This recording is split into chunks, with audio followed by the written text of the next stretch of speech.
You know, when it comes to storing tackle, even soft plastics, I really like clear satchels because you can see where everything is.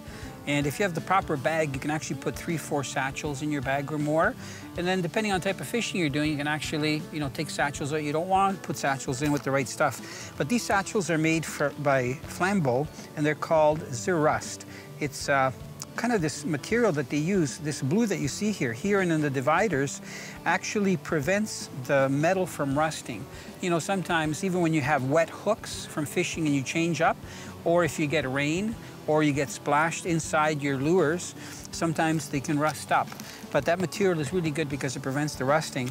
I also keep a lot of my soft plastics in the actual bags. So these are all the Lunker City bags that I have here, and they seem to fit nicely inside the satchel. Now, these are the 2 top colors that I was using today.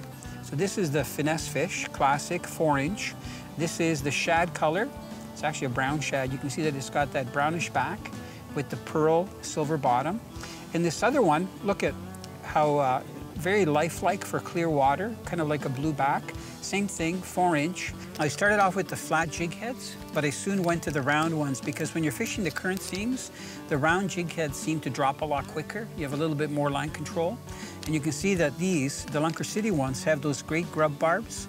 It doesn't matter whether you're using the flat jig heads or the round ones, whether you're fishing the Great Lakes rivers for a variety of fish, or anywhere actually in the world, a 4-inch finesse fish fished on a jig head.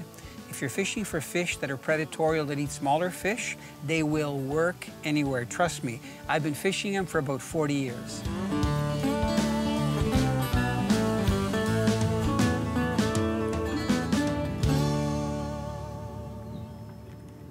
Unlike fishing still water or in lakes, when you're fishing river systems, the key thing is to mark the things that are going to attract the fish. So number 1, bottom structure, where it comes up and meets the shallower water, and also the surface current break so that you can fish it properly.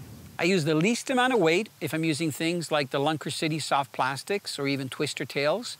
And I try to fish along the bottom where I know the fish are going to be laying. If I feel anything, I set the hook. Sometimes it's the bottom, most of the time it's a fish.